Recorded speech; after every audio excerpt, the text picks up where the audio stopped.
شركة المهندس منسي للصناعات الهندسية والتغليف الحديث تقدم لكم مكنة لحام الأكواب موديل 712. المكنة شغالة على قرابة البيت العادية 220. النهاردة هنلحم عليها كوباية من خامة البوليبروبلين فيها الفول اللبناني. ادي شكل المنتج جوه العبوة. المكنة بتلحم معايا 4 كوبايات في المرة الواحدة، أنا حاطط واحدة بس عينة كالحام. بعد كده بغطيها بالطبة بتاعتها بتاعت اللحام.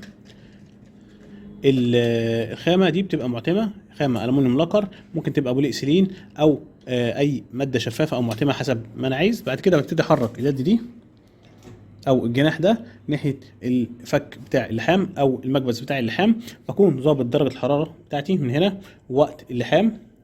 بعد كده بنزل باليد. اليد بتنزل ما بتطلعش غير بعد اما تتم عمليه اللحام، بعد الوقت اللي انا اكون ظابط عليه. عندي 3 أجنحة، كل جناح فيه 4 كوبايات. كده تمت عملية اللحام. وأثناء عملية اللحام بكون هنا بشيل اللي خلاص اتلحم، وفي الجنب التاني بكون بلحم اللي لسه هيتعمل جديد، وببتدي أحرك بحيث إن ده يخش لحام، وأشيل اللي خلاص اتعبى أو اتلحم معايا في الجنب الأخير ده. ادي شكل أبوه بعد اللحام، شكله كويس جدا، مفيش أي نزول للمنتج، لحام كويس جدا.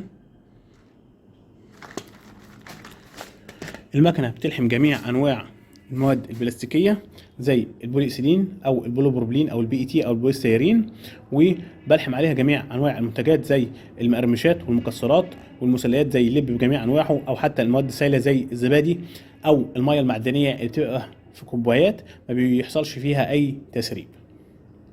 مكنه لحام الاكواب موديل 712 مقدمه لكم من شركه المهندس منسي للصناعات الهندسيه والتغليف الحديث. شرح مهندس احمد حسن، مدير فرع مدينه نصر.